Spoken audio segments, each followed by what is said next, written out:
Le Pen joins Duterte and vows to destroy the Rothschild central banking system.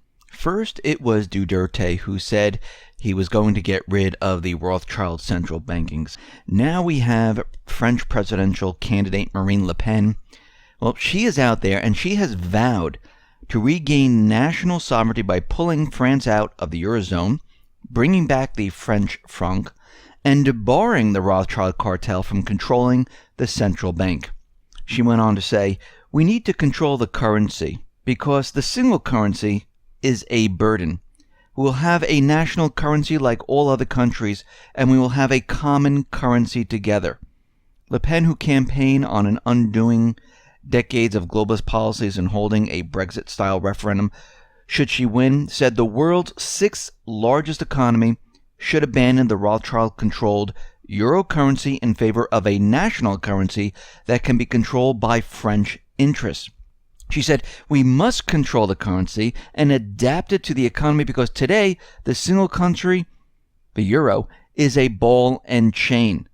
Now, Emmanuel Macron is a former Rothschild banker who is married to the woman who taught him drama and seduced him while he was underage. He was about 15 years old. Some people call this pedophilia. And he is part of the elite system. And it is no coincidence that the elite are pushing for him to become president. And they will use any means necessary to get him into office. Now, Macron, he embraces open borders, immigration, and the European Union. He has criticized both Brexit and Trump, even going so far as to offer safe havens to Americans who find themselves at odds with the current administration.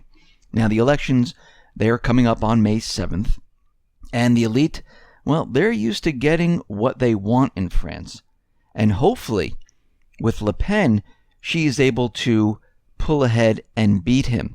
Right now, the polls are showing that Le Pen is in the lead, but then there are other polls that are showing that Macron has this huge lead. Now, we've seen this back when Trump was running, where the corporate media was out there saying that Trump is lagging behind, Clinton is way ahead, and it's starting to look like that this is happening out in France. Now, we need to remember something very important with the elections in France, is that there is no electronic voting systems.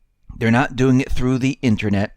So any case of the corporate media saying that there's a cyber attack on the election and Russia was involved in manipulating the elections is going to be completely fake, phony, and false.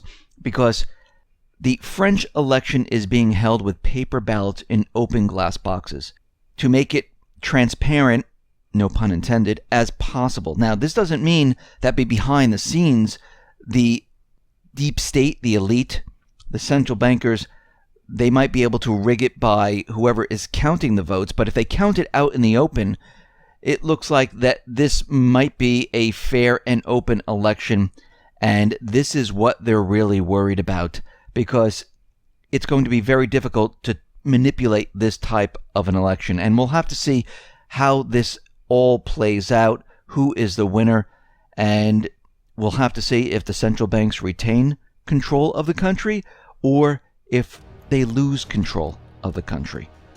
Now, you can hear more of all of this in the full report, which is on the X22 Report YouTube channel.